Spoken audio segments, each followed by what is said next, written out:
Hello everyone, this is Anuradha Sharma and you're watching my channel IELTS with Anuradha. Section 1.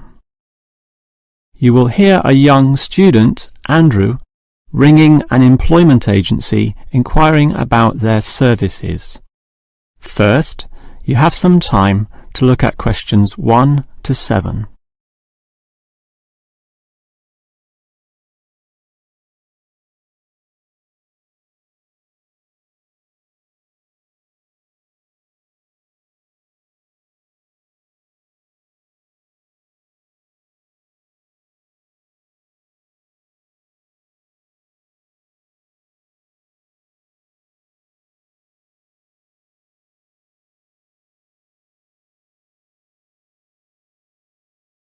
Now we shall begin. You should answer the questions as you listen, because you will not hear the recording a second time. Now listen carefully and answer questions 1 to 7. Hello, is this the AAA employment agency? Yes. Hi, I rang before. My name's Andrew Peterson. I rang you earlier and gave you my personal details.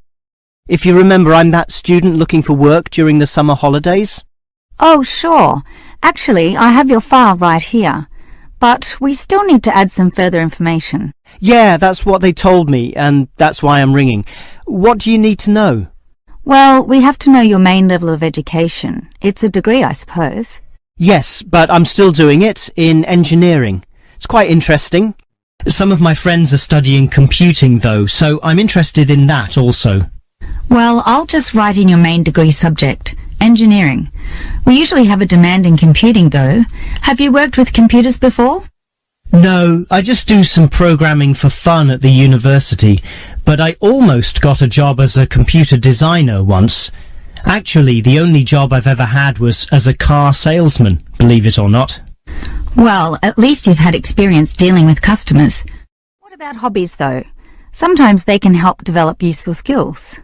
In my free time I don't do much, mostly study. I play chess occasionally at the university chess club. That's right next to the tennis courts, but I'm not interested in that. Chess helps develop analytical skills, so I'll put that down. Of course, it's your main skills that employers want to know about. What would you say they are? Well, I'm in my 3rd year now, studying electrical machines and generating systems, but I'd say electronics is my best skill, much better than, say, my machine skills, which aren't so good, actually.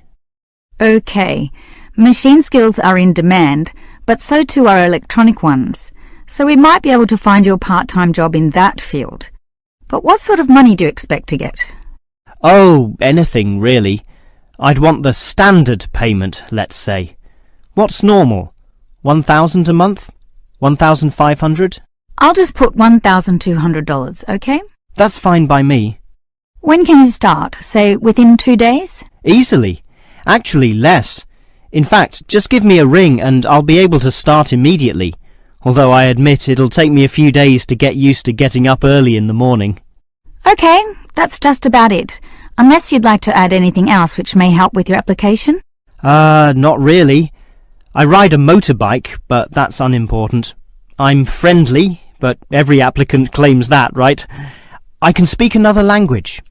Ah, that might be useful, depending on the language. Is it Chinese? A Chinese speaker would go down well. Spanish, I'm afraid. You see, I grew up with some friends who came from South America. Okay, I'll write that down, but I don't think it will help that much, sorry to say. Before you hear the rest of the conversation, you have some time to look at questions 8 to 10.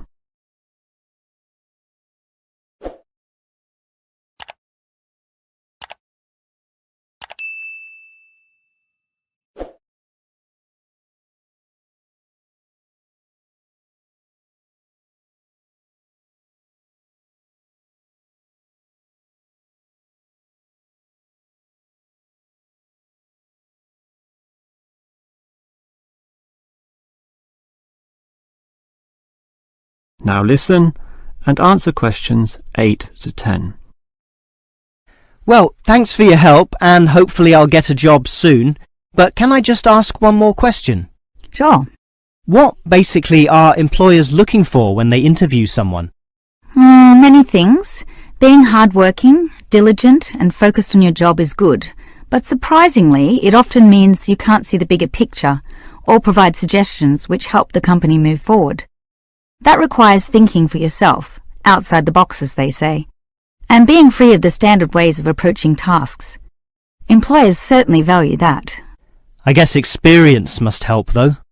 It depends. If it involved a routine job, one which didn't exercise your mind, it might not mean that much at all.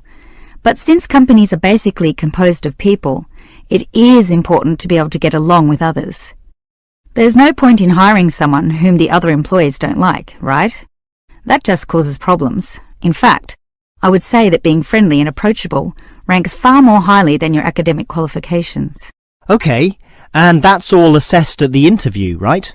Yes, and your qualifications, experience and approach to the job, such as whether you can do different things, work overtime or do long hours is needed. But those latter qualities are pretty much standard. What may be more important is based on the fact that things inevitably go wrong. Mistakes are made and someone's got to fix them in a way that creates the least disturbance. People with demonstrated abilities to do this are certainly regarded highly. I see. That's very interesting. That is the end of section 1. You now have half a minute to check your answers.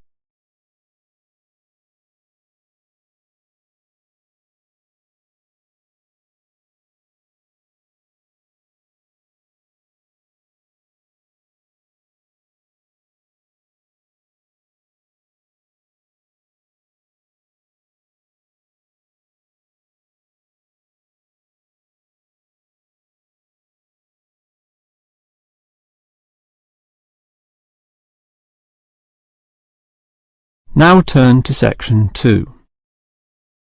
Section 2. You will hear the manager of a fitness centre giving information about the centre to some new customers. First, you have some time to look at questions 11 to 15.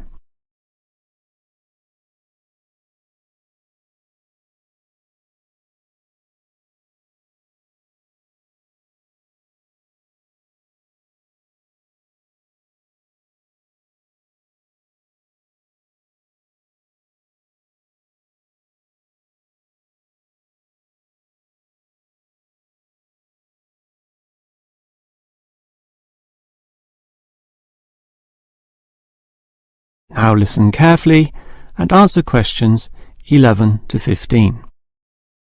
Hello everyone, and welcome to the Fit for Life Health Centre, a place which, as the name suggests, is not just for short-term solutions, but rather intends to put you on a sensible and achievable footing for the rest of your life. And that's how we're different. For example, we could immediately put you on a harsh exercise program, expecting you to work out every day, but such a plan would see you quickly lose interest. That's why the initial step is a 1.5 hour consultation in which your lifestyle, current situation and long-term goals are all thoroughly analysed. Now, an important part of this consultation involves analysing what you eat. There's no point exercising here and losing weight, then putting it all back on later. You will need to show self-control and discipline in your diet, and we'll work on that. Similarly, we'll put you on an exercise regime suitable for your level of fitness. So that will involve a test where we will take you through some activities, then measure your heart rate and blood pressure to determine how fit you are. This will be monitored during every subsequent consultation, along with your exercise schedule, and that occurs monthly and not half-yearly, as with many other centres. As to our actual exercise machines and programs, you will have to decide whether it is muscle mass, stamina, or general fitness that you want to develop. Think about which of these 3 you want to target, and we'll design a specific program for you. But remember, bulging muscles aren't necessarily suitable for everyone. Sometimes it's better to think in terms of 2 simple concepts: muscle definition and stamina, or, if you are female, being fit and healthy, in both mind and body. Before you hear the rest of the talk, you have some time to look at questions 16 to 20.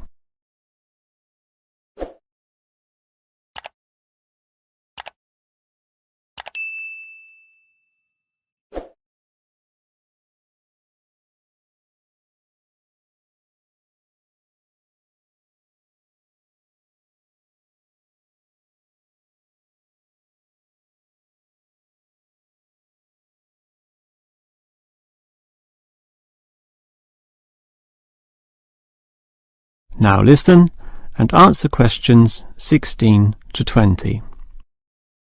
Now, if you're going to work out at this gym, you'll need to think about your reasons for exercising. So let's consider that in more detail. Muscle mass is certainly popular with the guys, probably seeking to impress the girls.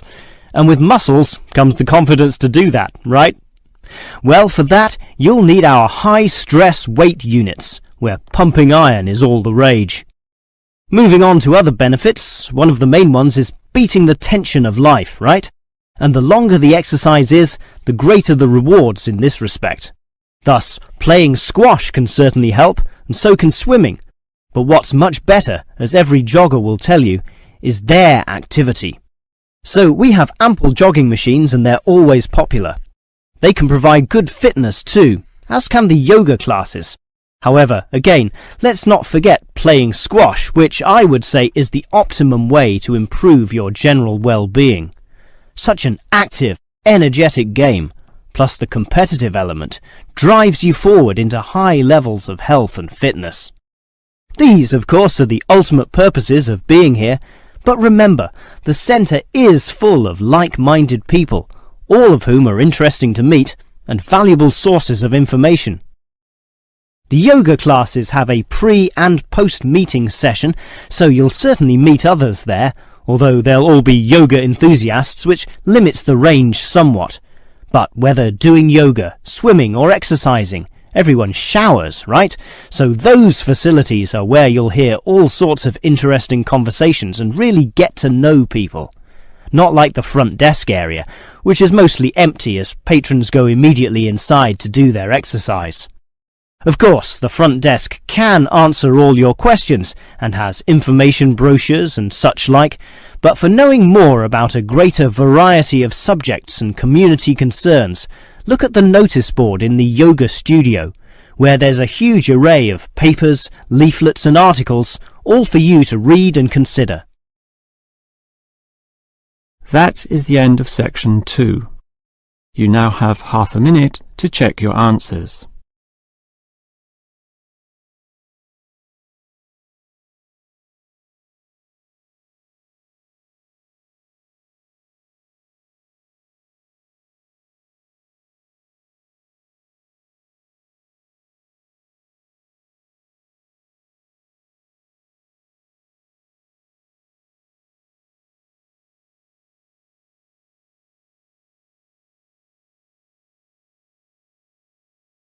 Now turn to section 3. Section 3. You will hear two faculty directors talking about which person in their university to promote. First, you have some time to look at questions 21 to 25.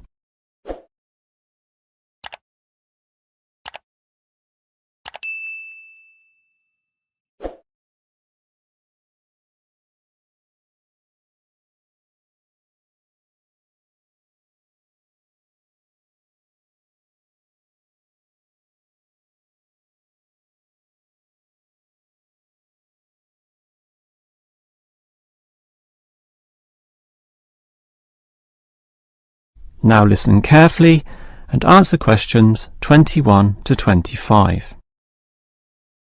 Okay, we've got to decide who to promote to leading education officer.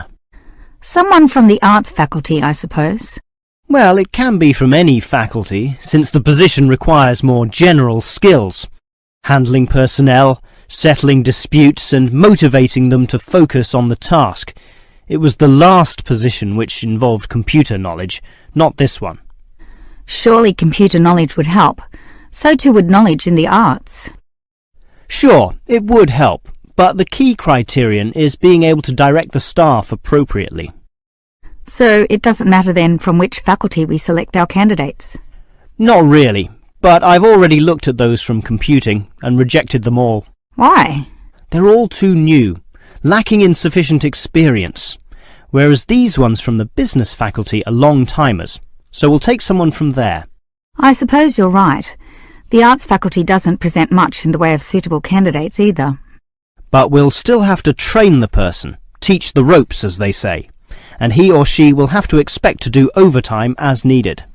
Of course, it can get so busy that if we were open on the weekend, they'd have to work then as well. Just as well we're a Monday to Friday university, right? Right. But are you sure these people will actually want the job? The salary isn't such an improvement on their current ones. I know, but there are benefits. You get overtime rates, a nice place to put your car, as well as additional petrol money if you drive for company purposes, which they'll probably be required to do. But those benefits are quite limited, especially given all the work and responsibility involved. People often don't like that. They prefer the creative freedom of less senior teaching positions. Yeah, I know. But these candidates should realise that if they do this job well, there'll be more promotions down the line. You know how everyone likes having their own office, right? Sure. Well, that would come after a few years, if they're prepared to work hard and grow with the university. Yes, that should attract these people. Before you hear the rest of the conversation, you have some time to look at questions 26 to 30.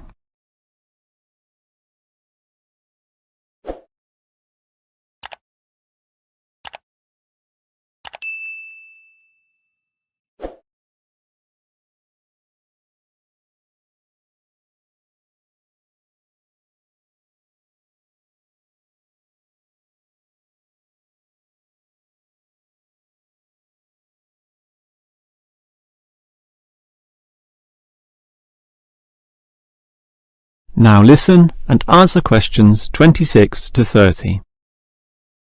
Well, that's enough talk about the job. What about the actual candidates? How many do we have? I've narrowed it down to 4.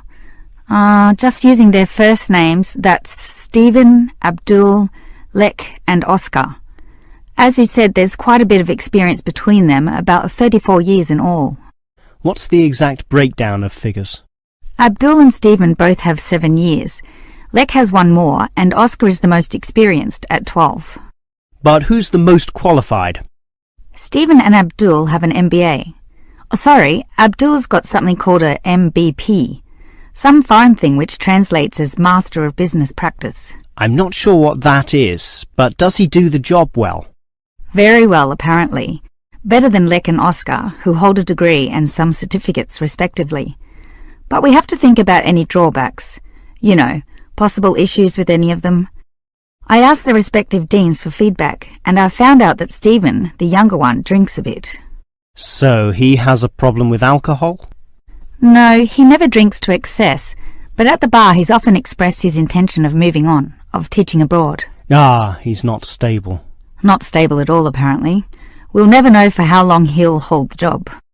We need stable personnel, and people without family problems or sick relatives like the last guy we promoted. What about Abdul then? Will he do? He might do, except his English language ability is limited. It's functional, but a bit broken, and meaning is sometimes lost. That's not the problem with the next candidate, Lek, who has good language ability, but this job involves handling people, and his dean says Lek's attitude is bad. In what way? His manners are okay, and he's interested in his job, but he believes there should always be adequate leisure in life. He definitely won't work overtime and complains a lot already about his job. But this last candidate, Oscar, is probably not the right one either. Why not? Not another problem with language. His first language isn't English, but he speaks it well enough. He's stable with a good attitude, but his age is the problem. Age is not a problem. That would be ageism, and I don't believe in that. But with his age comes health problems as well, and serious ones at that. Oh, that might be an issue then. That is the end of section 3. You now have half a minute to check your answers.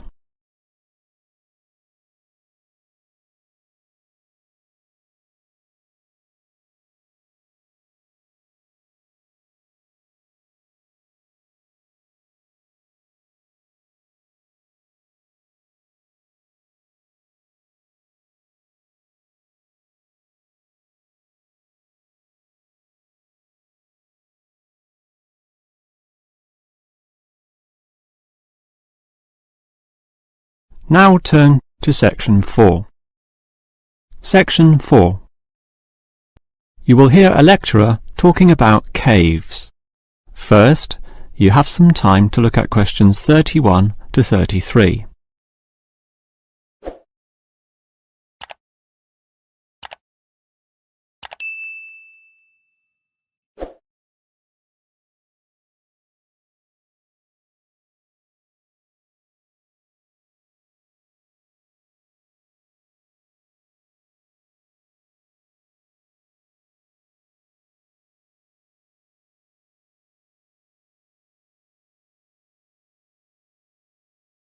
Now listen carefully and answer questions 31 to 33. If there is one natural feature which has long fascinated man, it is caves, those natural underground spaces into which people can enter. No known cave in the world can exist without it being extensively explored, whether it be in remote areas, such as the Clearwater Cave in Borneo, or immensely long and difficult, such as Mammoth Cave in America. Or perhaps the most challenging, those caves below the water table, full with water, in which case the exploration is known as cave diving. Whatever the case, if the caves are known, as complex and difficult as they usually are, they will be explored. The formal name for the study of caves is speleology, and involves many disciplines such as chemistry, geology, biology, and cartography, or the science of making accurate maps, since the largest caves can be hundreds of kilometers long and highly complicated.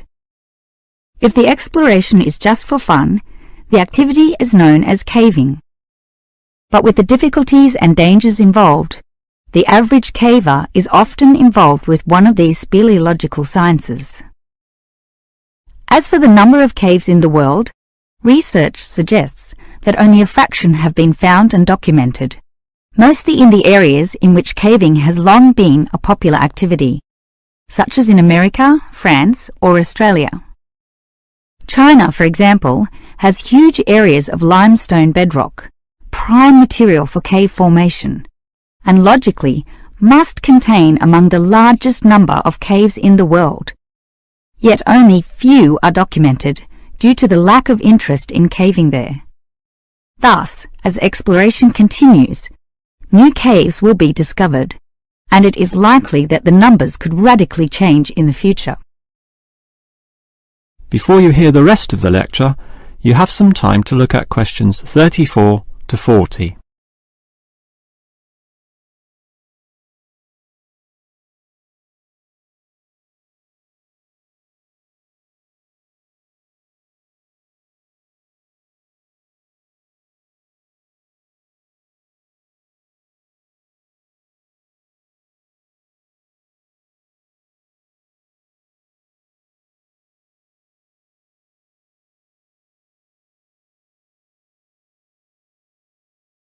Now listen and answer questions 34 to 40. With caves being such mysterious and intriguing places, the obvious question concerns how they form. The most common cause is the effect of slightly acidic water in a process called dissolution. Here, water seeps into the ground and down through rock masses. If this rock is soluble, the water dissolves some of it, and over time, the passage expands to become a cave or cave system. The largest and most common of these involves limestone, although other materials are possible, including gypsum, marble, and even salt.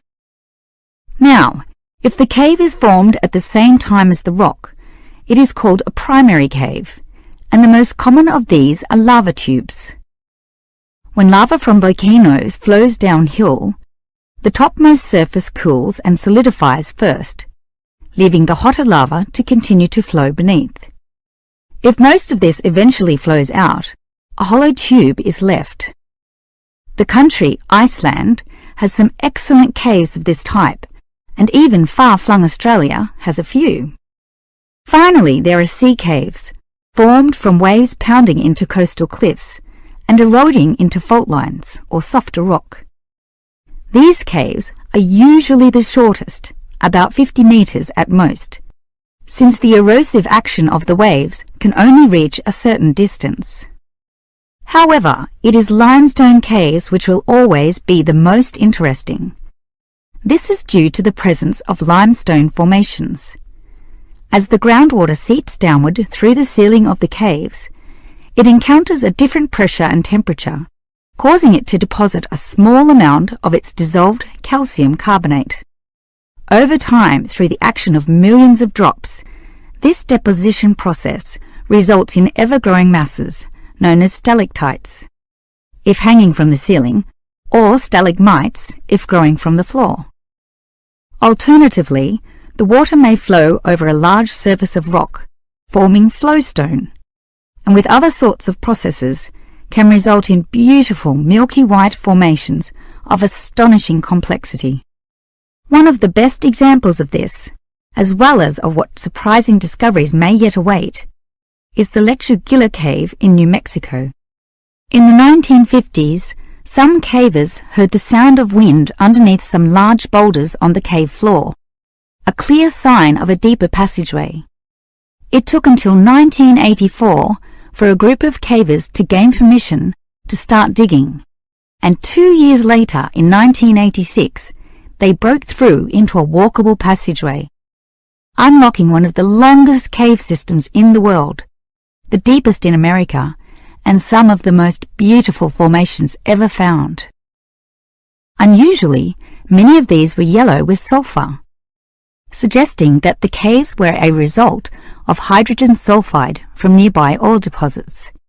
This was forced through fracture lines, combining with existing groundwater to form sulfuric acid, dissolving the limestone from the bottom up instead of the normal top-down seepage which characterizes most limestone cave formations.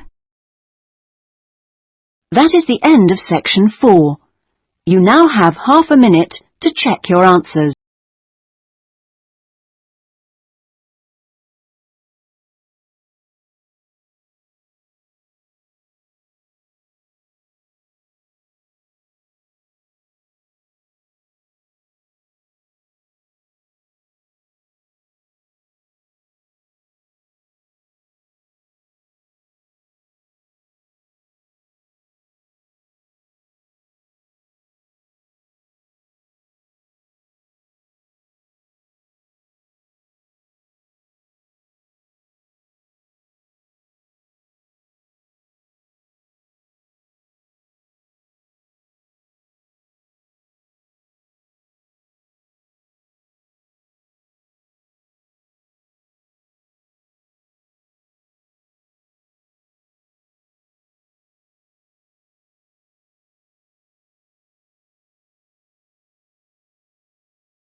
Thank you for watching and stay tuned for more videos.